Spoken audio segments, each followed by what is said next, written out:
Boa noite, amigos da Sociedade Espírita Estrada de Damasco, do Luz Divina, né? Do Grupo Espírita Luz Divina, que veio aí nos visitar, nossa amiga Creuza. Seja muito bem-vinda, todos sejam muito bem-vindos, nossos amigos que acessarão o nosso canal em outro momento, né? Hoje estamos retornando aos nossos estudos de quarta-feira, né? Com o Livro dos Espíritos, que era o nosso livro de estudo no formato presencial, né? E em fevereiro nós continuaremos ainda nesse formato virtual, até pedindo a Deus, né, que as coisas se normalizem, que esse vírus aí vai se afastando da gente, e por enquanto a gente fica por aqui, para que a gente não deixe, né, de estudar esse livro tão importante da nossa codificação. Hoje que entrará o início, né, que nós retomamos lá do início, falando dos prolegômenos e das questões de 1 a 9, é o nosso amigo Marcelo Berlim. Então, seja muito bem-vindo, Marcelo. Nós vamos iniciar com uma canção de Tim Vanessa, em seguida a amiga Tereza fará.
Amado Mestre Jesus, tu que disseste quando estivessem duas ou mais pessoas reunidas, tu se faria presente, pois nesse momento, Senhor Jesus, sentimos a tua presença, através dos nossos olhares, através das nossas vibrações, através dessa fraternidade que nos reúne aqui na noite de hoje. Amado Mestre Jesus, que possamos captar o máximo da mensagem que será feita pelo nosso querido Marcelo Berlim, que ele possa, Senhor Jesus, ser amparado, iluminado, para que o recado seja dito e nós possamos absorvê-lo, Senhor Jesus. E assim, em teu nome, em nome dos amigos espirituais, mas acima de tudo, em nome de Deus, te pedimos, Senhor, para dar por iniciado o nosso estudo do Livro dos Espíritos. Que assim seja, graças a Deus.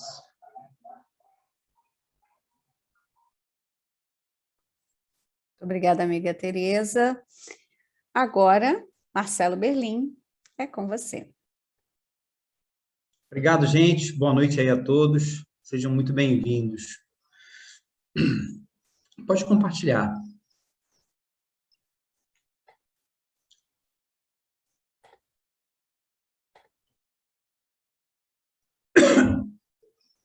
Tirei para tossir.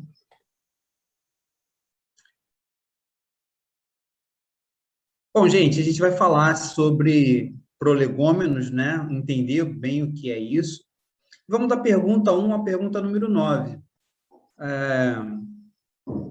Eu vi uma vez um comentário do Haroldo Dutra que as introduções dos livros de Emmanuel já valiam um estudo, né? Só a introdução, né? Só o preâmbulozinho ali. E o prolegômenos não poderia ficar diferente, né? Entender por que Kardec faz esse comentário é muito legal. Então, a gente hoje vai poder, né, conversar um pouco sobre isso. Gostaria que vocês ajudassem aí, trazendo a experiência de cada um aí para poder enriquecer. Pode passar. Eu trouxe, pessoal, a capa, porque pouca gente, de repente, viu ou sabe, da primeira edição do Livro dos Espíritos, que foi publicada em 18 de abril de 1857. Essa é a primeira. Se vocês procurarem na internet, tem várias, mas se vocês olharem, logo ali, depois que fala assim, ó, Par Allan Kardec, logo abaixo, tem segunda edição, terceira edição, 20ª edição, e essa é a primeiríssima. E a primeira edição, ela surge apenas com 501 perguntas. Ela não tem as que hoje a gente conhece por 1019. Somente em 1860 é que a gente vai ter uma versão revisada e atualizada com as 1018 perguntas. Mas aqui para a gente, né, no Brasil, não sei em outros países, na 34ª edição da FEB, de 1974, mudou-se os números das questões 1011 a 1018 para 1012 e 1019. Por quê? Porque Kardec não coloca, depois da pergunta número 10, ele não bota a pergunta 1010, a pergunta 1011. Então, vai somente até 1018. Então, quer dizer, existe aí uma pergunta que ele não grafou, não colocou, mas a FEB achou por bem colocar isso aí. Tanto que quem tiver aí, né, o livro, esse aqui eu não vou poder, esse aqui é da FEB? É da FEB. Eu tenho aqui o livrozinho da FEB. Se vocês olharem lá, cheguem lá na pergunta 1011, 1010, não vai ter a 1011, ele pula para 1012. É muito interessante isso aí. Então, pode passar, Jaque.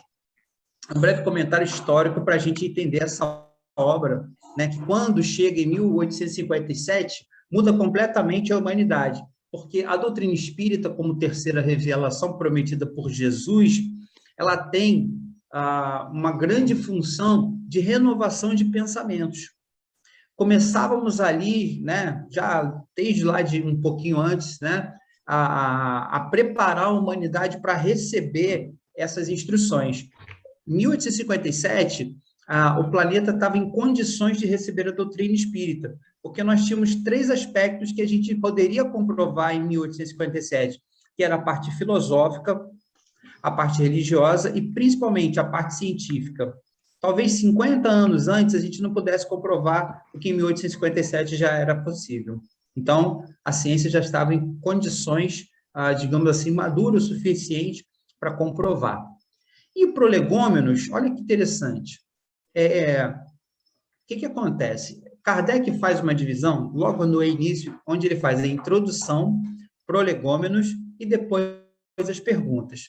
E o prolegômenos é um amplo texto introdutório que contém as noções preliminares necessárias à compreensão de um livro. É uma introdução, é um prefácio. Kardec, quando vai escrever o livro dos Espíritos, ele faz, a introdução é muito grande, para que não deixe dúvidas de que esse livro é um livro diferente, para que não fosse comparado ou entendido de forma incorreta. Então, ele pega os germes da ideia espírita, lá de Sócrates, Platão, vai passando por todo mundo, explicando basicamente o que a doutrina espírita não é. Depois ele, então, diz, olha, agora o que é e o porquê é assim. Então, na introdução, ele faz todo esse preâmbulo aí. E depois ele chega em prolegômenos, que é a noção dos princípios básicos para o estudo de um assunto qualquer. Pode passar, Jaque.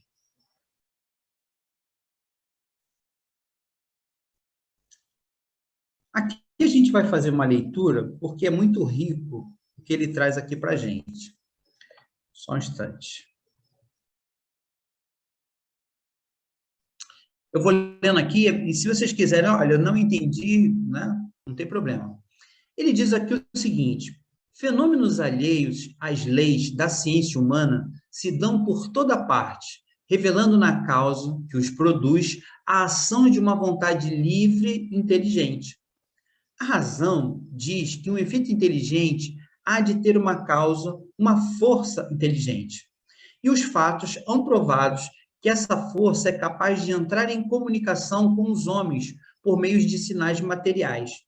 Se a gente for pegar a Bíblia, desde lá de Moisés, todos os fenômenos mediúnicos que existiram, a gente vai ver que é incontáveis os números que as forças inteligentes, ou seja, que houveram comunicação com o plano material, e de forma perceptível, né? O fenômeno do Monte Tabor, da aparição, a psicografia lá dos 10 mandamentos, sempre houve isso, em todos os momentos.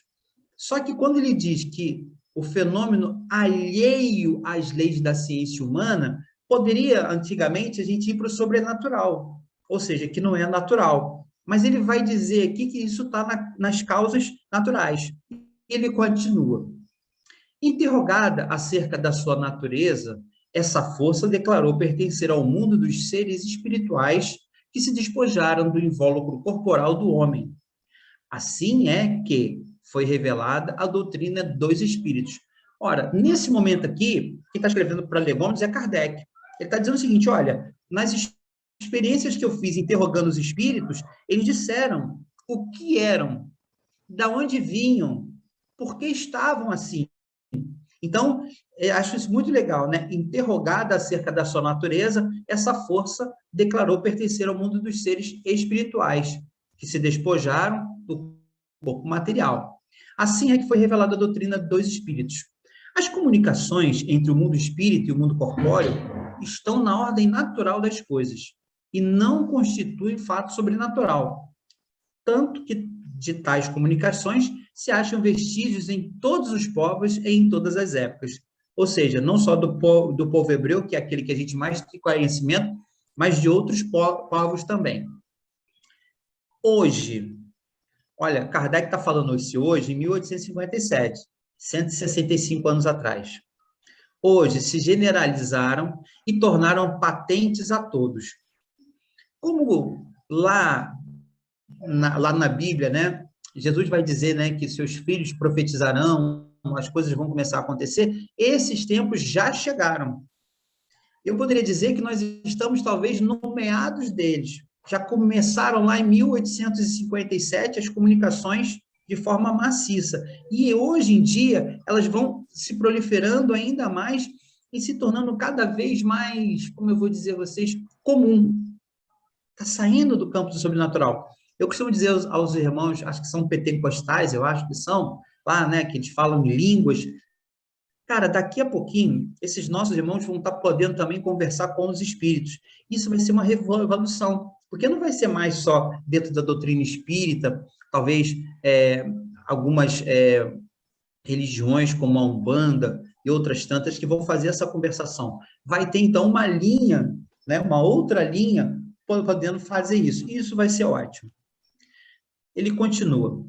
Os espíritos anunciam que chegaram os tempos marcados pela providência para uma manifestação universal e que, sendo eles, os espíritos, os ministros de Deus e os agentes de sua vontade, têm por missão instruir e esclarecer os homens, abrindo uma nova era para a regeneração da humanidade. Veja, ele fala aqui de uma nova era. Uma era antes da gente, antes dessa era, a gente era muito do campo materialista. Essa nova era começa a abrir o campo para a coisa espiritual, para as coisas do espírito. Esse livro é um repositório dos seus ensinos. Foi escrito por ordem, mediante ditado de espíritos superiores, para estabelecer os fundamentos de uma filosofia racional. Prestem atenção, porque aqui a gente vai ter que fazer uma pequena abordagem. Isenta do preconceito do espírito de sistema. Li, reli, e aí eu tive que procurar ajuda. Vou comentar o que é isenta do preconceito do espírito de sistema. Ela continua, nada contém que não seja, aqui no livro dos Espíritos, a expressão do pensamento deles, e que não tenha sido por eles examinados. Só a ordem e a distribuição metódica das matérias, assim como as notas e a forma como a parte da redação, constitui obra daquele que recebeu a missão de os publicar, que era o próprio Kardec. Agora eu quero entender, gente, alguém conseguiu entender o que é isenta do preconceito do espírito de sistema? Alguém conseguiu entender aí? Não, né? Beleza. Pode passar. Aí eu fui pegar Caibar Schutel, que faz um comentário sobre isso. Caibar Schutel, né, no seu livro Parábolas e Ensinos de Jesus, ele faz o seguinte. No conhecido livro Ensinos de Jesus, Caibar Schutel fala: o espírito de sistema e as novas verdades. Faz lúcida referência às sucessivas e penosas lutas das grandes personalidades humanas que transformaram o mundo, trazendo progresso variado, mas que todos eles enfrentaram resistência em seu tempo, que lutar contra o espírito de sistema ou esta mentalidade de resistência às novas descobertas ou às mudanças do modelo ultrapassado. Então, o espírito de resistência é a gente querer síndrome de Gabriela. Nasci assim, eu vivi assim, vou morrer assim. Eu não queria mudar. É como se você quisesse cristalizar as ideias. Ora, tudo evolui. Então, o campo das ideias também. Então, o espírito de sistema é essa resistência sobre as mudanças de modelos ultrapassados. Isto é histórico. É aquela mentalidade de desvalorizar esforços alheios, é aquela posição de desprezo para com as pessoas que se destacam e pensam diferente do modelo antes estabelecido. Então, Kardec, então, vai falar que exatamente precisa-se avançar apesar desse espírito de sistema. Pode passar, Jaque.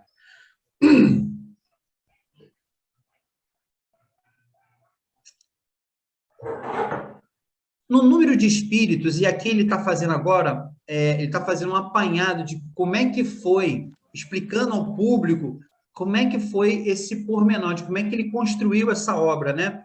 Ele leva aí, parece que mais ou menos alguns meses para poder compilar isso aí tudo. Ele vai dizendo, no número de espíritos que concorreram para a execução desta obra, muitos se contam que viveram em épocas diversas na Terra, onde pregaram e praticaram as virtudes e a sabedoria.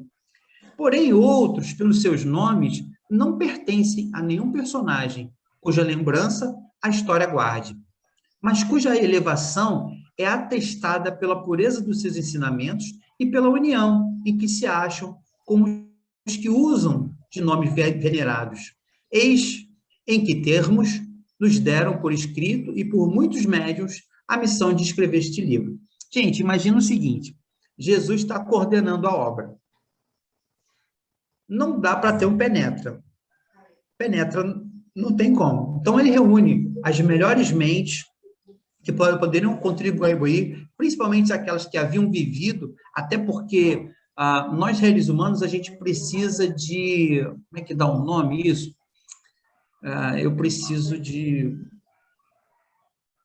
Assim, eu tenho um professor, eu tenho um professor, esse professor vai em determinado local, eu tenho referência. A gente precisava de referências humanas que tinham passado, que faziam sentido para nós. Então, muitos desses é uma referência humana. Outros a gente talvez nem tenham vivido aqui no nosso planeta, mas trouxeram as suas ideias permitidas por Jesus. Agora, ele recebe aqui uma advertência, né, do Cristo em algumas horas e de outros. Ele diz assim, que recebeu essa informação. Kardec, ocupa-te, cheio de zelo e perseverança, do trabalho que empreendestes com o nosso concurso, pois esse trabalho é nosso. Nele, pusemos as bases de um novo edifício que se eleva e que um dia há de reunir todos os homens no mesmo sentimento de amor e caridade.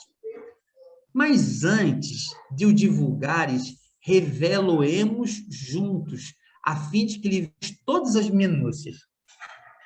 Então, ele diz o seguinte, olha, Kardec, vamos dar uma olhada em tudo, para que a gente não tenha nenhum problema, porque se houver agora algum equívoco, a gente vai corrigir, eram espíritos de autarquia, num dado momento, para quem já leu aí, como foi a concepção da obra, o Espírito de Verdade, né, bate lá umas 4 ou 5 vezes, chamando a atenção de Kardec, e aí Kardec, então, através de uma médium, pergunta se tinha algum problema que ele havia, e diz, tem um problema lá, você lê de novo, da parte tal a parte tal, que você vai achar uma inconformidade. Ou seja, Kardec estava o tempo todo amparado, porque não poderia haver equívocos. Porque qualquer equívoco no passado, sem equívoco, imagina, a gente já faz uma balbúrdia com as nossas várias interpretações, então, pelo menos a doutrina ia ficar ali incólume, pura, para a gente não ter problema. Estaremos contigo sempre que o pedires, para te ajudarmos nos teus trabalhos, porquanto esta é apenas uma parte da missão que te está confiada e que já um de nós te revelou. Entre os ensinos que te são dados, alguns há que deves guardar para ti somente, até nova ordem. Quando chegar o momento de os publicarmos, nós o diremos. Enquanto esperas, medita sobre eles, a fim de estares pronto quanto te dissermos. Veja, gente, por que é que o Espírito de Verdade escolhe um professor? Porque o professor tem didática, né? Olha quantos professores nós temos aí na sala, não sei se tem mais gente, pelo menos a Jaqueline. A didática. Kardec já tinha mais de 50 anos, já era um homem experimentado, tinha conhecimentos vastos, e antes de encarnar já estava preparado. Então, reunir tudo isso, né, na figura de uma única pessoa era primordial. Mas se Kardec, por algum motivo, viesse a falhar, já existiam outros que poderiam dar continuidade. Lucy.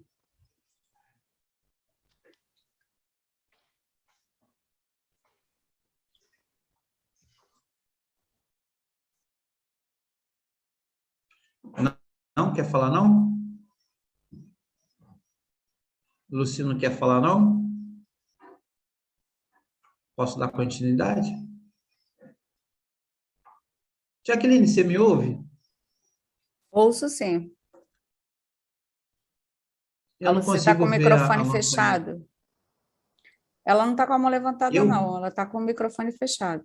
Que eu vi Lucy aqui embaixo. Então A tá. Tereza Eu apareci o escreveu. nome dela aqui.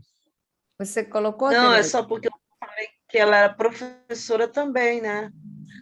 Ah, sim. Ah, sim. Verdade. Agora entendi, agora entendi. Obrigado.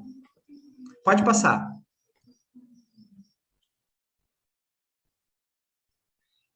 E é bem interessante isso aí, né? Quando eu vi a chamada hoje aí do nosso estudo, né, que botou essa cepa aí também lá, ficou bem legal. E eles já dizem o seguinte: porás no cabeçalho do livro a cepa que te desenhamos, porque é o emblema do trabalho do Criador. Aí se acham reunidos todos os princípios materiais que melhor podem representar o corpo e o espírito. O corpo é a cepa, o espírito é o licor. A alma, o espírito ligado à matéria, é o bago. Jaque, pode ler o restante aqui um instantinho? Vou dar uma tossida. O homem quintessencia o espírito pelo trabalho, e tu sabes que só mediante o trabalho do corpo o espírito adquire conhecimentos. Não te deixes desanimar pela crítica. Encontrarás contraditores encarniçados, sobretudo entre os que têm interesse nos abusos. Encontrá-los-ás mesmo entre os espíritos. Por isso que os que ainda não estão completamente desmaterializados procuram frequentemente semear a dúvida por malícia ou ignorância. Prossegue sempre. Crê em Deus e caminha com confiança. Aqui estaremos para te amparar e vem próximo tempo em que a verdade brilhará de todos os lados. Pode passar, querida. Próximo. Tereza Tabosa levantou a mão. Pode falar, Tereza. Não, eu acho bacana esse trecho aí, né? Quando ele diz assim, encontrarás contraditores, né? E, na verdade, a doutrina tem opositores até hoje, né? Quantas pessoas têm oposição à doutrina espírita, né? Não sei se eu estou conseguindo que me escutem. Sim, estamos escutando você bem. Estão me ouvindo? Ótimo. Tá. Então, isso os espíritos colocaram em 1857, né? Mas isso existem por parte de várias pessoas e também, inclusive, dentro da própria doutrina. Existem pessoas, né, que se opõem a determinados pilares doutrinários, né? E, às vezes, conseguem até mesmo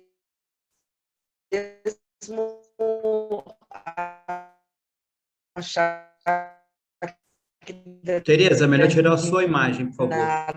a obra está ultrapassada. Né? A gente não vive com isso, né? A gente convive. Aí é quando a gente precisa fazer ter cuidado, né? Ter o bom senso com determinadas obras, né? Com determinadas pessoas que chegam na casa querendo inovar, porque sempre existe a questão do opositor. É verdade. Eu acho que isso é muito legal. E quando eu li isso daqui, encontrarás contraditores encarniçados, sobretudo entre os que têm interesse nos abusos. Eu vejo o seguinte, que nós, né, porque a gente tem que pegar muito para nós isso aí, né? A gente vai encontrar sempre alguém que tem algum, digamos assim, um contratempo, né, de pensamento, e eu fico sempre pensando até onde eu, Marcelo, também não sou um contraditor, né? Contraditor, às vezes, de ideias, contraditores, né, de pessoas. Eu preciso estar muito atento para que eu não seja um empecilho. Porque, via de regra, todo mundo sabe, ninguém vê o mundo como ele é, a gente vê o mundo como nós somos. Então, eu fico sempre muito atento a saber se eu não estou passando dos limites ou estou atrasando o bonde, entendeu? E aí, nada mais justo do que o bom senso. O bom senso é fantástico. Pode passar. Vou pedir agora para Ana Cristina ler para a gente. Ana, por gentileza. Amor, eu vou ler aqui do meu coisa, porque minha tela aí está muito pequenininha, tá? A vaidade de certos homens que julgam saber de saber tudo e tudo querem explicar a seu modo, dará nascimento a opiniões dissidentes. Mas todos os que tiverem em vista o grande princípio de Jesus se confundirão num só sentimento, o do amor, do bem, e se unirão por um laço fraterno que envolverá o mundo inteiro. Estes deixarão de lado as miseráveis questões de palavras para só se ocuparem com o que é essencial. Dá uma pausazinha. Veja só que ele diz para a gente não ficar preocupado com os detalhes, para a gente se preocupar com aquilo que é essencial. Porque muitas das vezes a gente tem um companheiro que talvez ele faça alguma coisa, não é do jeito que a gente faria, mas a essência, a vontade do trabalho, é do bem. Então, deixa. Eu lembro de uma situação que aconteceu na Comerge. A gente era responsável pela cantina, não, pela ceia, né? Almoço, janta, né? E o pessoal que fica na cozinha é muito exigido. Equipe de alimentação, Marcelo. Eu era da equipe de alimentação. E aí, quando eu cheguei lá, a gente fez uma subdivisão para o pessoal da mais antiga ficar com o almoço e a janta, que era muita coisa, e uma outra equipe, subordinada à mesma, ficava com café da manhã, lanche das 10, lanche das 4 e ceia das 9. Então, esse é outro grupo. E aí a gente preparou tudo e a gente fez lá um cálculo e cortamos a melancia. Estava tudo arrumado. Aí alguém achou por bem pegar as melancias e picar em 3. E aí falou assim, Berlinha, olha lá, aquele trabalho todinho que você teve, ela picou em 3. Falei, não vai ficar legal, não. Você não vai falar nada? Falei, não, vou não. O intuito dela deve ser aumentar o número. Enfim, a proposta dela é boa. Ela só está equivocada, porque ela não perguntou nada, então... Mas não tem função isso. Não tem. Resumo da ópera. O pessoal comeu a melancia, sobrou um pouquinho mais do que não sobraria, mas é importante a gente estar preocupado com a essência.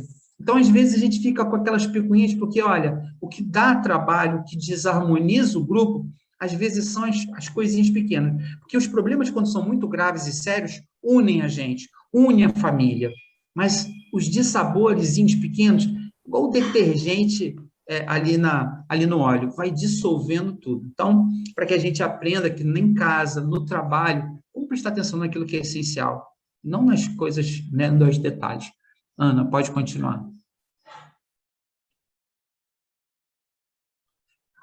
E a doutrina será sempre a mesma, quanto ao fundo, para todos os que receberem comunicações de espíritos superiores. Com perseverança, e que chegarás a colher os frutos de teus trabalhos.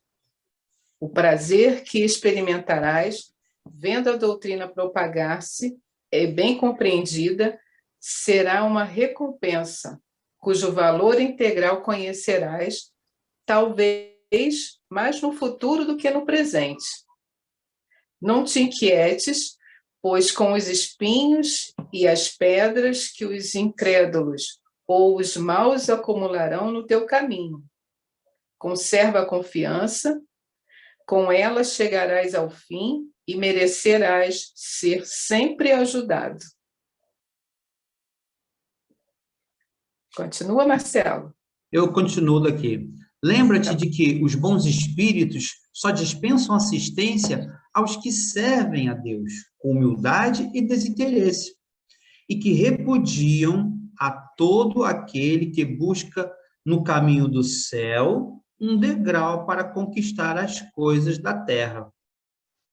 Então, que se afastam do orgulhoso e do ambicioso. O orgulho e a ambição serão sempre uma barreira erguida entre o homem e Deus. São um véu lançado sobre as claridades celestes, e Deus não pode servir-se do cego para fazer perceptível a luz. E aí ele diz aqui, né, que contribuirão para essa obra João Evangelista, Santo Agostinho, São Vicente de Paula, São Luís, o Espírito de Verdade, Sócrates, Platão, Fenelon, Franklin, Swedenborg, entre outros.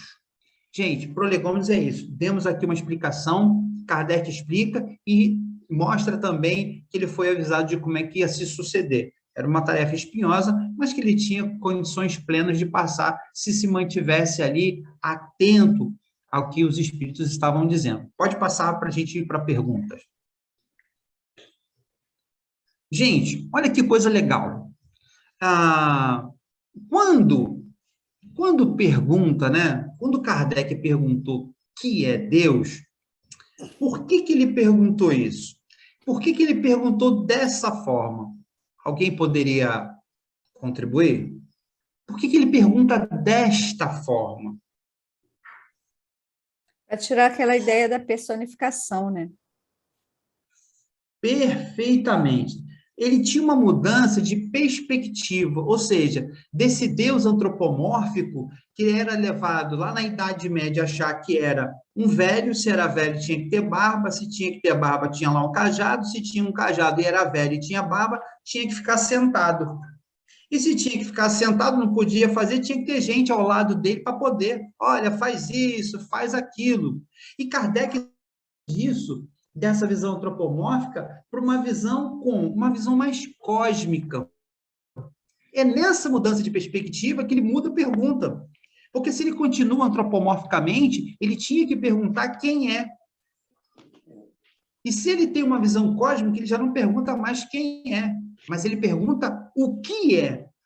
E por que Kardec é orientado a começar por Deus? Que ele poderia dizer o que é o universo, quem sou eu, mas ele começa orientado pelos espíritos para perguntar o início, a origem. E aí ele vem com a pergunta, né? Que é Deus? Não, uma das perguntas mais pequenas, mas com uma das respostas mais fantásticas. Diz que Deus é a inteligência suprema e causa primária de todas as coisas. Ou seja, dele se origina tudo. Tanto é que o universo é dividido em 3 partes, né? Deus, espírito e matéria. Ou seja, primeiro é Deus, depois os espíritos e a matéria. Então, é com essa visão antropomórfica que ele muda a perspectiva e faz esse tipo de pergunta. E a gente sai daquela visão, né? Visão lá do século XV, século XIV, da igreja, que era a visão que a gente única que tinha, para essa visão mais cósmica, de um Deus muito maior. Ok? Pode passar. Olha, Kardec, pedagogo, professor, eu fico pensando que ele prepara a terceira pergunta na segunda. E ele precisa definir algumas coisas. E ele diz assim, o que se deve entender por infinito? Aí eu botei essa estrada porque tem uma curva e eu não sei o que vai ali, né? A gente não sabe o que vai encontrar. Também não sabe de onde essa estrada veio. E ele diz assim, é o que não tem começo nem fim, o desconhecido. Tudo o que é desconhecido é infinito. Todo mundo concorda? É difícil discordar, né? Dois espíritos superiores. Pode passar a terceira. Tem ninguém ousado assim, não. Não tem ninguém ousado assim, não. Olha só que legal agora. Deixa eu pedir aqui alguém para ler aqui, deixa eu ver. Tereza, lê para a gente a pergunta.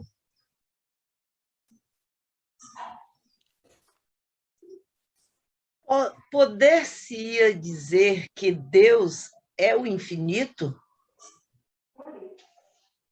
Pode ler a resposta. Definição incompleta. Pobreza da linguagem humana, insuficiente para definir o que está acima da linguagem dos homens. Deus é infinito em suas perfeições, mas o infinito é uma abstração. Dizer que Deus é o infinito é tomar o atributo de uma coisa pela coisa mesma, é de definir uma coisa que não está conhecida por uma outra coisa que não está mais do que a primeira. Obrigado. Vale aqui ressaltar que, a título de aprendizagem, né, sempre que a gente for falar sobre Deus, a gente precisa imaginar uma caixa d'água de 10.000 litros e um copinho de 200 ml.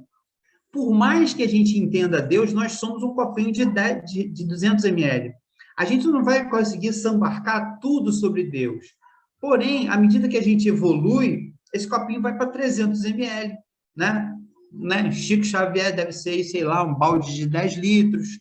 Né? À medida que a gente evolui, a gente vai entendendo os atributos para talvez entender a essência. E aí eu fiz aqui uma analogia. Pode passar para o próximo. Eu faço aqui a pergunta aqui. As 7 cores do arco-íris é o arco-íris? Alguém poderia responder? As 7 cores do arco-íris é o arco-íris?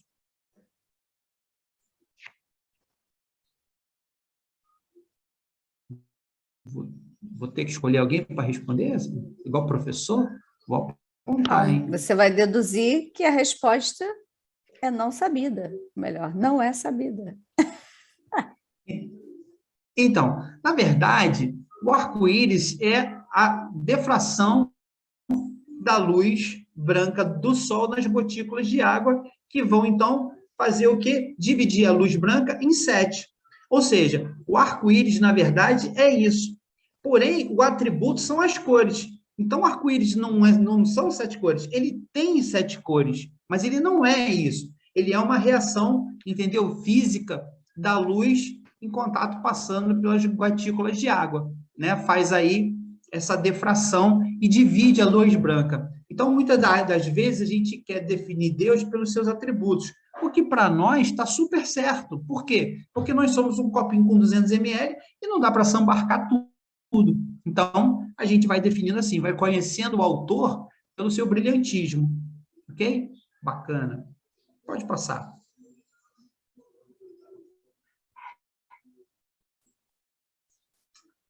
Olha, isso aqui é muito legal. Onde se pode encontrar... Vou pedir aí para eu mesmo ler. Onde se pode encontrar a prova da existência de Deus? Olha, isso aqui é bem legal. Num axioma, numa sentença que aplicai às vossas ciências. Qual é essa sentença? De causa e efeito. Não é efeito sem causa. Se você procurar a causa de tudo, o que não for obra do homem, a razão vai responder. Ora, o homem não consegue produzir uma semente. Ele consegue modificar, mas produzir ele não produz. A partir de uma que já existe, ele faz as modificações genéticas. Mas, em hipótese nenhuma, ele tira do nada, entenda nada aí, e faz alguma coisa. Ainda que o nada... Eu não sei se vocês aqui conhecem, alguém já ouviu falar em Satira Sai Baba? Alguém já ouviu falar? Sai Baba? Inclusive, já ouvi falar. É, muito interessante. Esse senhor que já desencarnou, inclusive comentado por Divaldo Franco, numa passagem onde ele foi para a Índia, lá com o Dr. Hermógenes, depois eu fui olhar sobre Sai Baba. Sai Baba tem uma peculiaridade. Ele mexe a mão, né? Ele mexe a mão e daqui a pouquinho ele faz um colar de ouro e dá para a pessoa. Faz 1, 2, 10, 15, 500 e fica dando colar de ouro para uma opção de gente lá. E Divaldo, então, vai dizer que ele mexe na mão e faz aparecer um relógio. E Divaldo havia visto ele fazer e diz que o relógio ainda estava quente. E não tinha marca, o relógio não tinha marca, não era um Citizen, não era um Cronos, não tinha marca. A gente pode dizer assim, mas ele fez do nada. Do nada, não.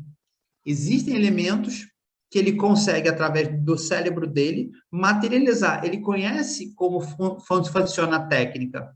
Então, o homem não consegue fazer o que o homem consegue fazer, a gente pode, então, entender que foi o homem. Mas o homem que Deus faz, o homem não consegue, porque Deus é criador e o homem é co-criador.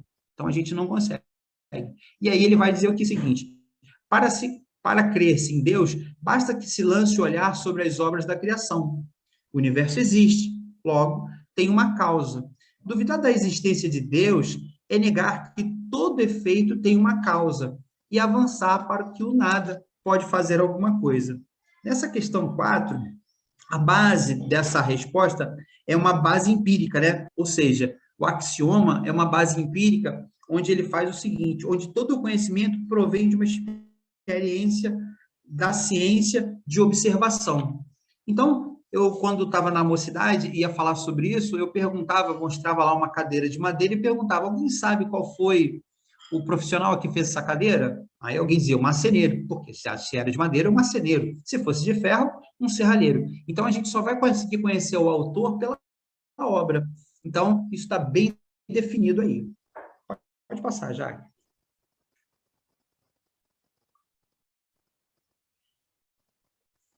Deixa eu ver quem está aí para ler para a gente aí, porque aqui eu só consigo ver sempre as mesmas pessoas. Nosso amigo Júlio ainda está por aí? Vamos ler para a gente, Júlio, assim? Que dedução se pode tirar do sentimento instintivo que todos os homens trazem em si da existência de Deus? A de que Deus existe. Pois de onde lhes viria esse sentimento se não tivesse uma base? É ainda uma consequência do princípio, não há efeito sem causa. Bem bacana isso aí, né? Essa questão de ser inato, isso é muito um princípio da filosofia platônica e socrática, né? Onde ele diz para a gente que nós trazemos inato algumas informações. Quando a gente está no plano espiritual, vivendo lá, a gente recolhe uma série de informações que vêm no nosso DNA espiritual. E uma vez encarnado, a gente consegue, então, dar curso lembrando dessas coisas, porque está gravado nessa parte espiritual nossa. Então, se todo mundo acredita, né, que existe um Deus, algo superior, é porque trazemos de lá, do plano espiritual para o plano material, essa ideia gravada no nosso DNA espiritual. Ok? Algum comentário? Se não, pode passar o próximo. Ana Cristina, lê para a gente esse aí, por favor.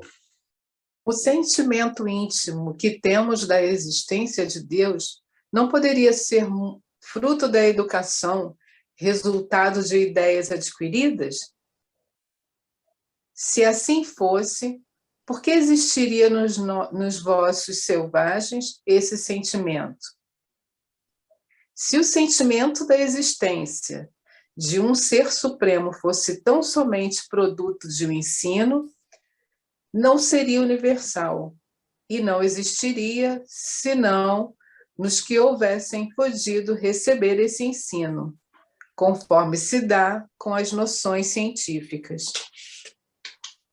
Isso é bem legal, né? Isso é bem legal, porque esse sentimento é um hábito que a gente tem.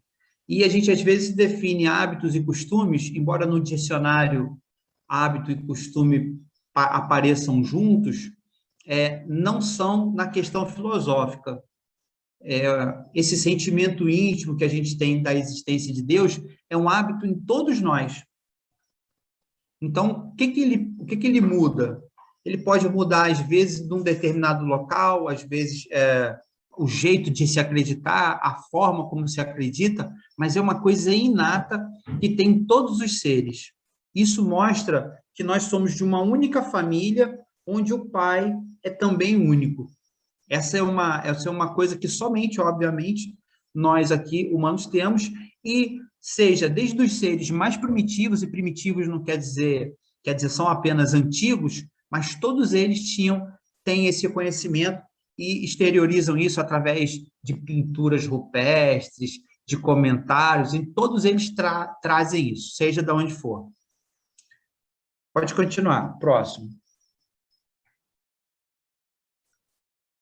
Poder-se-ia achar nas propriedades íntimas da matéria a causa primária da formação das coisas? E aí os espíritos respondem, mas então qual seria a causa dessas propriedades? É indispensável sempre uma causa primária. Atribuir a formação primária das coisas às propriedades íntimas da matéria seria tomar o efeito pela causa, porquanto essas propriedades são também elas um efeito que há de ter uma causa. Eu lembro quando a gente fez esse trabalho da mocidade, eu não sei se a Jaqueline vai lembrar, eu levei a tabela periódica, né? Onde a gente tem os elementos químicos lá, desde acho que do oxigênio mais simples até o argônio. Cada propriedade dessa se liga a uma determinada matéria. Elétrons, prótons e nêutrons. Ah, mas se ligou isso e formulou a água. Peraí, mas antes de ser o átomo de hidrogênio, ele era o quê? E aí, quando a gente vai remontando, diz aqui, então, qual seria a causa dessa propriedade? Lá a gente vai chegar no fluido cósmico universal, que sob determinada pressão, temperatura, ele vai se modificando. E aí vai dando, antes, por exemplo, acho que é o oxigênio, que é só um átomo de oxigênio que fica rodando ali, né? Mas antes daquilo, existe uma série de outras coisas que somente à medida que a gente avançar na tecnologia humana e depois na tecnologia espírita, a gente vai poder entender essa causa primária. Porque, via de regra, a gente está muito aquém da ciência espírita. Muito aquém. A gente começou agora, em 1857, a pesquisar. E alguns pesquisadores mais atuais começam a descobrir o plano espiritual. Mais ou menos em 1987, eu fui num encontro de jovens espíritas de Caxias. E lá existia um comentário, todo mundo aqui já ouviu falar no Espiricom? Levanta a mãozinha aí, pessoal. Alguém já ouviu falar no Espiricom? Não consigo ver vocês. Acho que não. Quer que, Bom, que interrompa? Não, pode interromper.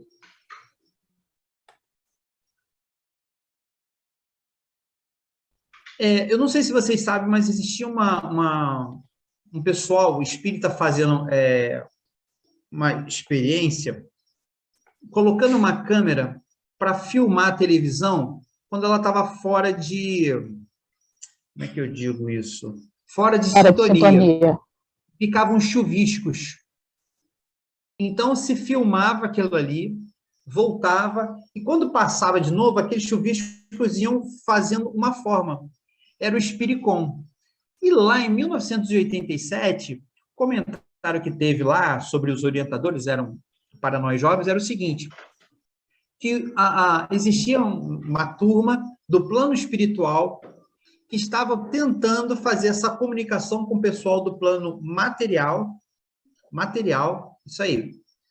Só que o pessoal do plano espiritual estava tendo dificuldade, porque eles estavam, em 1987, só para a gente ter uma ideia, no 5G, ou no 10G, a gente está hoje no 5G, eles estavam no 10G, e nós estávamos mais ou menos no gramofone. Então, eles tinham dificuldade para juntar, deixa eu fazer aqui, para juntar as tecnologias. Então, eles precisavam que a gente evoluísse mais para que os aparelhos deles fossem compatíveis com o nosso.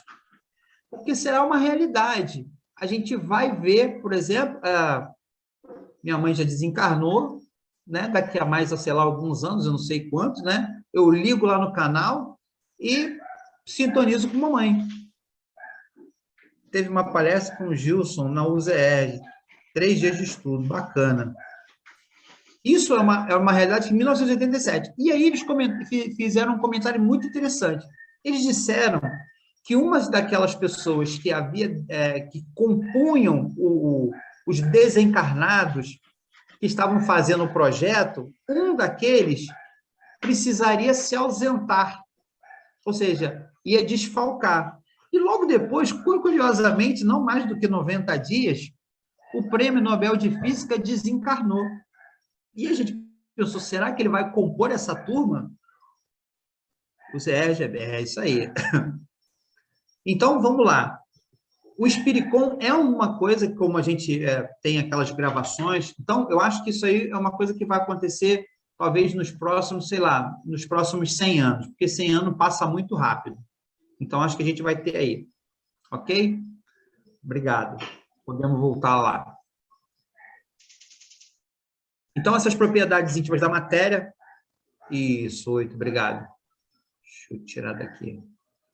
Desculpa, era para manter nessa página?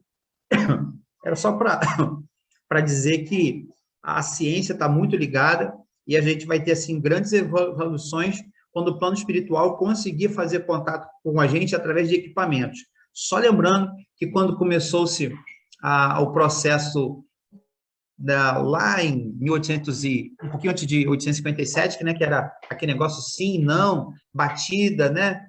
Tantas batidas era A, tantas batidas era B. Daqui a pouquinho se botou lá um lápis no negocinho, daqui a pouquinho se deu um salto quântico, passou a ser a mão da pessoa que escrevia. Todos aqueles apetrechos iniciais foram deslocados. Então, no futuro, a gente pode ter aí uma surpresa, onde a gente vai ter essas comunicações através de 2 equipamentos eletrônicos. Obrigado. Próximo. O que se deve pensar, então, da opinião dos que atribuem a formação primária a uma combinação fortuita da matéria, ou por outra, ao acaso? Kardec insiste, né? Ele vai tentando insistir para tirar todas as dúvidas possíveis. Os espíritos, então, respondem: outro absurdo, que o homem de bom senso pode considerar o acaso um ser inteligente. Ademais, o que é o acaso? Nada. E aqui, vale aqui, antes de eu ler aqui, um bate-papozinho. Só um instantinho só.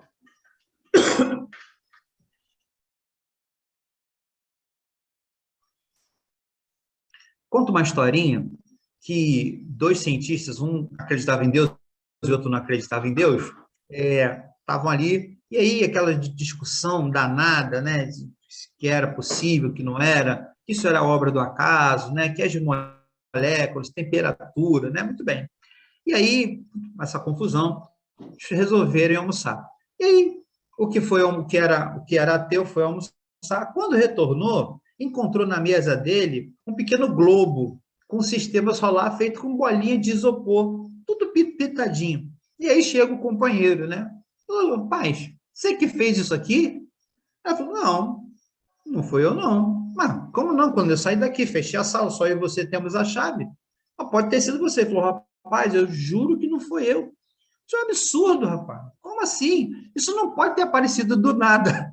Aí ele falou: olha, se você não acredita que o sistema solar feito de bolinha de isopor não veio do nada, que dirá o universo inteiro? Então, ele usa isso aí, né, didaticamente, para dizer: cara, o acaso não pode fazer. Tem que ter uma força inteligente para poder dar suporte, né, a todas as coisas que acontecem. E Kardec aqui faz uma nota. A harmonia existente no mecanismo do universo, patenteia combinações e desígnios determinados, e por isso mesmo revela um poder inteligente. Atribuir a formação primária ao acaso é insensatez, pois que o acaso é cego e não pode produzir os efeitos que a inteligência produz. Um acaso inteligente já não seria acaso. Bem interessante isso aí, né? Jaque, para a última. Em que é que, na causa primária, se revela uma inteligência suprema e superior a todas as inteligências? E aí, ele usa um provérbio para a gente entender.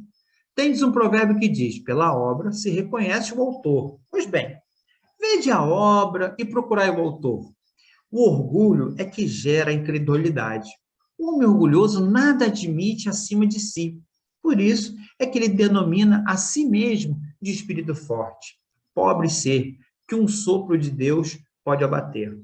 E aí, tem mais um comentáriozinho de Kardec, mas eu não sei quando vocês, assim, às vezes estão num determinado local, olhando o firmamento, olhando as estrelas, às vezes a gente vendo a capacidade, né, de locomoção, a corrida de alguém. São tantos milagres pequenos que só é possível uma inteligência muito, muito grande para poder coordenar isso tudo. Já que tem uma nota agora de Kardec aí, pode passar. O poder de uma inteligência se julga pelas suas obras, não podendo nenhum ser humano criar o que a natureza produz, a causa primária é que, consequentemente, uma inteligência superior à humanidade. Quaisquer que sejam os prodígios que a inteligência humana tenha operado, ela própria tem uma causa. E quanto maior for o que opere, tanto maior há de ser a causa primária. Aquela inteligência superior é que é a causa primária de todas as coisas, seja qual for o nome. Todo mundo aqui já conhece uma impressora 3D? Ou sabe o que faz? Eu fui na Bienal, né, do livro com as crianças e tinha um stand lá demonstrando, né, como, olha só, ideia assim fantástica, mas que não é muito aplicável na nossa cidade, né?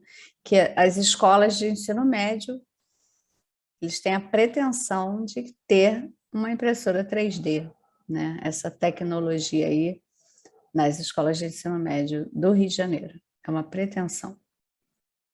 A impressora 3D, ela tem a capacidade de materializar um programa. Assim como a mente humana tem a capacidade de materializar determinadas coisas. Ou seja, a gente como é que faz? Terceirizou a capacidade de construção. Ou seja, existem equipamentos no plano espiritual que são colocados, né, André Luiz, eu acho que é missionários ou mensageiros, em que quando a pessoa pensa, o pensamento dela aparece numa tela. Olha que interessante. Só não é bom assim para a nossa época, né? A gente ia ver o pensamento do pessoal. Mas no plano espiritual já tem essa capacidade. André Luiz, quando está junto, só para vocês terem equipamento, mas André Luiz, quando está junto com, eu acho que é o Aniceto, ele vai nas câmaras de retificação e Aniceto, então, coloca a mão, né, na cabeça da pessoa e aparece o pensamento, aparece o sonho que ela está tendo ali na hora. Olha que coisa interessante. Então, é chegado o momento em que muitas dessas coisas, essas tecnologias que são inventadas, são de inteligências incríveis. A capacidade de botar um foguete, né, na estratosfera, mas se essa inteligência, ela é oriunda de uma outra inteligência. Então, quanto mais inteligente for a inteligência humana, mais depreende que a inteligência de Deus é muito maior, porque a gente é apenas uma partícula dela. Gente, fico por aqui, não tenho mais o que comentar. Se alguém tiver mais algum comentário aí, fique à vontade, da pergunta número 1 a número 9. Muito bom, Marcelo. Ontem eu ouvi uma passagem com Haroldo, né, que ele falava de um senhor de 91 anos que foi parar no hospital e precisou ser entubado por conta do Covid, e ele ficou 10 dias entubado. E no hospital particular, quando ele, né, se recuperou, graças a Deus, deu tudo certo, aí ele foi pagar a conta, né, do hospital. E ele se deu, né, com aquele valor, 500 e poucos reais por dia. Aí ele ficou, né, como? Apavorado, mas além dele ter ficado apavorado, ele começou a chorar, né? E o médico que estava ali acompanhando e tudo, mas o senhor não tem condições de pagar, né? Vamos ver como é que a gente pode fazer. Ele, não, eu não estou chorando porque eu não tenho a condição de pagar, eu tenho a condição de pagar. Eu estou chorando de gratidão a Deus, porque eu tenho 91 anos, respirei esses anos todinhos sem pagar pelo oxigênio. E agora, eu não sabia que cada dia da minha vida valia, cada oxigênio, né? Cada dia de oxigênio respirado valia 500 e poucos reais. Então, eu sou muito grato a Deus por ter tido todo esse tempo gratuitamente, né, o oxigênio. Achei tão interessante isso, muito lindo. Muito legal, muito legal. Algum comentário aí da pergunta número 1 a número 9, alguma coisa que chamou a atenção? Eu acho que o povo está assim, Está bem explicado, ainda. né? São muitos ensinamentos, né? E você trouxe assim questões históricas até e muito técnicas também. Acho que a gente precisa. Por isso que quando falam, né? Ah, já estudei esse livro não sei quantas vezes, né? A gente precisa estudar mais e mais e mais. A gente ainda não sabe nada. Ou muito Eu acho pouco. que a gente ainda vai continuar. Eu fico pensando como é que deve o estudo do livro Dois Espíritos no plano espiritual, que eles têm muito mais acesso. Eles têm muito mais acesso, né? Muito mais informação. Existe lá um processo de videoteca. Vamos falar sobre a parábola do semeador. Aí o cara clica lá, aparece Jesus falando ali para o pessoal. O cara consegue ver Jesus falando, olha, tá vendo aí Jesus dizendo? Mas ele queria dizer filosoficamente. Eu fico imaginando os recursos que tem na videoteca espiritual. A gente vai chegar lá também. É verdade. Tem uma amiga que ela falou, eu até sou simpatizante da doutrina, mas esse negócio aí que mostram de aeróbus, essas coisas assim, não dá para mim, não. São as limitações sabe, naturais. Né? A gente São que as imita limitações tudo. naturais. Eu tenho aqui o meu sogro, quando eu falo para ele que os espíritos andam vestidos de calça, de camisa, e diz, aí, cara, alguém tem que fazer a camisa. Ana Cristina, por exemplo, que trabalha aí, estilista, quando desencarnar, vai olhar como é que fulano se veste, como é que Bertano se veste. Tem que criar, tem alguém para fazer a mesa, né? Tem alguns espíritos, aquele do Inácio Ferreira, diz o seguinte, olha, vocês aí encarnados são bem engraçados, vocês acham que aqui a gente faz assim, aparece uma cadeira, né? Sei que não vem que tem um cara aqui para consertar a cadeira para você ver, não. Não senta, não. E ele fala bem assim, bem humano, né? Bem humano. Não, comida tem que fazer comida. Nem todo mundo toma sopinha. Tem gente que reencarna, né? Que desencarna comida grosseira. Então, a gente vai ter que fazer um negócio mais barra pesada para ele. E é assim. Então, quando Haroldo Dutra fazendo um comentário sobre um dos livros de Emmanuel, que ele diz que quando um japonês morre e vai lá para o plano espiritual japonês, cada um tem o seu plano lá. A comida que é servida lá, canela de boi, isso aí. A comida que é servida lá não é a que é servida para o árabe, não é a que é servida para a gente. Porque se nós formos para um plano espiritual eclético, a gente ia ter problema. Isso aqui não bate a desinformação. Então, o plano espiritual superior, ou seja, aquele para qual a gente vai, é muito semelhante àquilo que a gente tem aqui. Algumas coisas são bem diferentes, mas nada absurdo que a gente diga assim, não reconheço onde estou. Então, faz essa diferença. E o aeróbus e toda essa tecnologia, eles ficam também dizendo para a gente que eles não podem revelar tudo. Porque senão a gente ia dar um nó na cabeça. E não, isso é muita coisa. Haja visto que 1.019 perguntas já abriu assim um leque para muita coisa. Quando o André Luiz chega com a sua obra, 16 e poucos livros aí, cara, muita coisa a gente nem tem como acreditar. Ou entender. Entender. Não faz sentido para a gente. E é isso, pessoal. Muito obrigado aí, viu? Até. Falta nos sentidos, né? Na verdade. Nós somos limitados. Fala, Questão Júlio. 14. Não, é só para lembrar que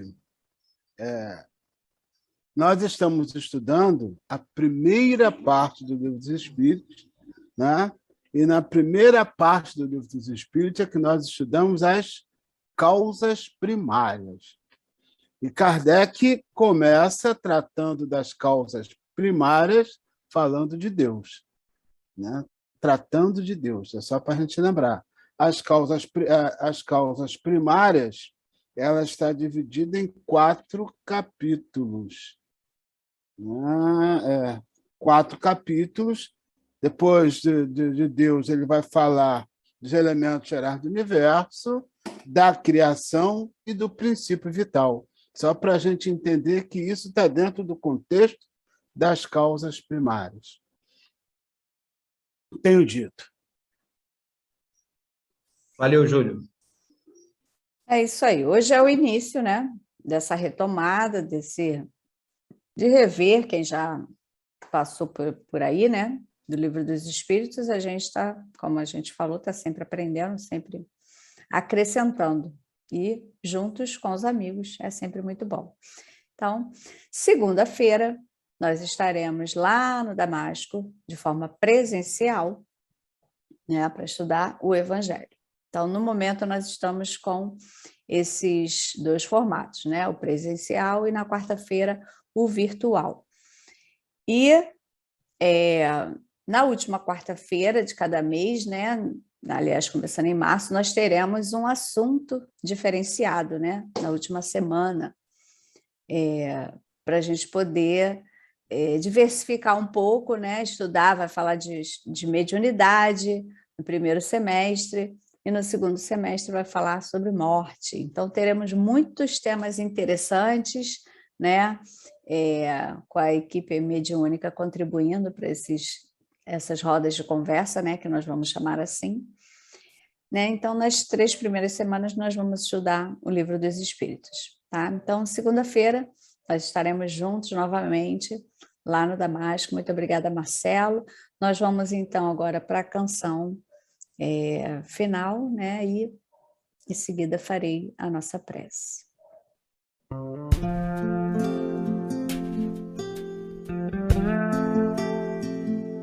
Senhor Jesus, amigo verdadeiro, hoje sabemos porque estamos no Brasil.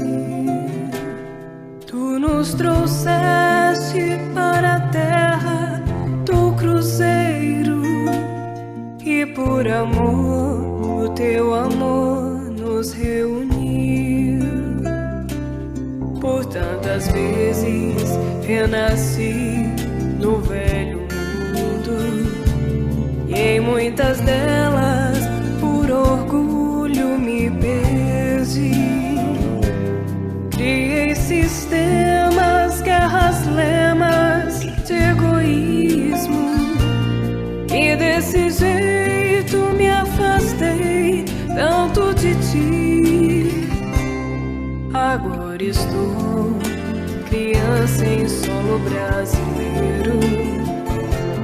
No Evangelho eu encontro a direção. Quero vibrar amor e paz pro mundo inteiro, a começar pelo meu próprio coração. Reconstruir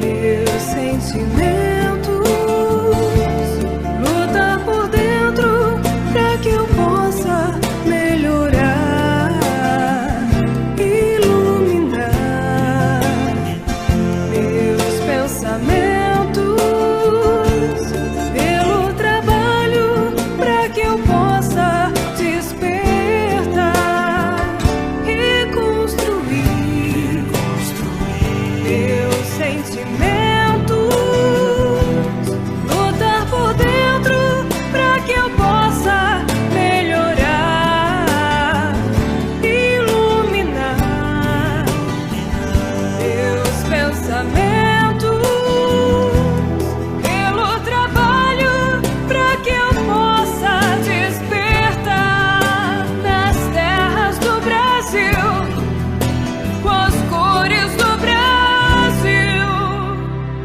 Todas as cores cabem no nosso Brasil.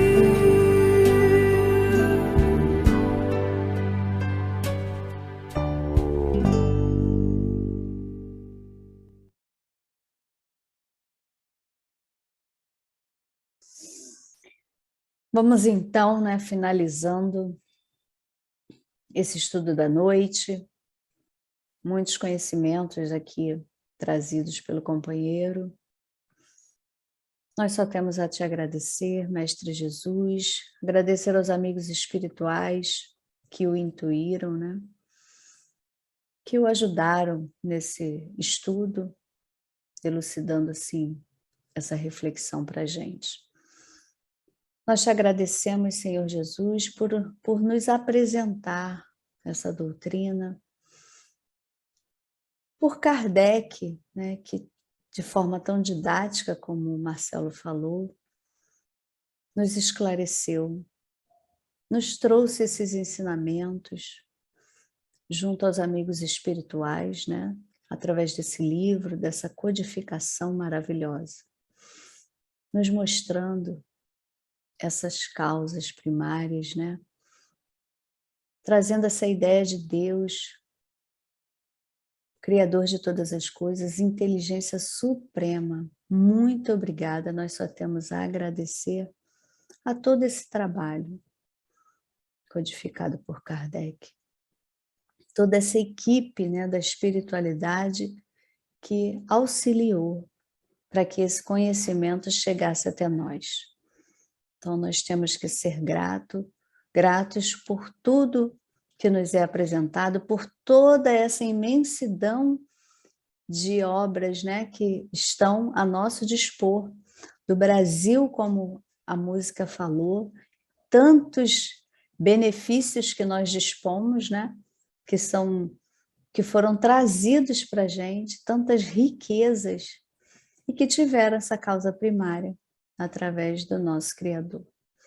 Muito obrigada, Senhor, por mais essa noite, por mais esse grupo de estudo, por essa casa, Senhor, que nos une, que é a Sociedade Espírita Estrada de Damasco. Fique conosco por mais essa noite, que nós continuemos nessa harmonia, né, que esses ensinamentos se solidifiquem e que nós possamos ir cada vez mais juntando tijolinho por tijolinho e crescendo, né, nesses ensinamentos, aprendendo cada dia mais. Que assim seja, Senhor. Graças a Deus.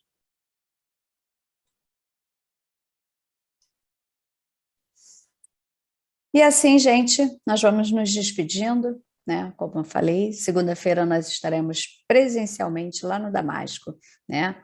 Rua João Pereira Goulart, 131, Centro de Mesquita. Para você que ainda não nos conhece, dá uma passadinha lá, nós estaremos lá cumprindo todo o protocolo, né? E quarta-feira nós estaremos aqui de novo virtualmente. Um abraço a todos, fiquem com Deus.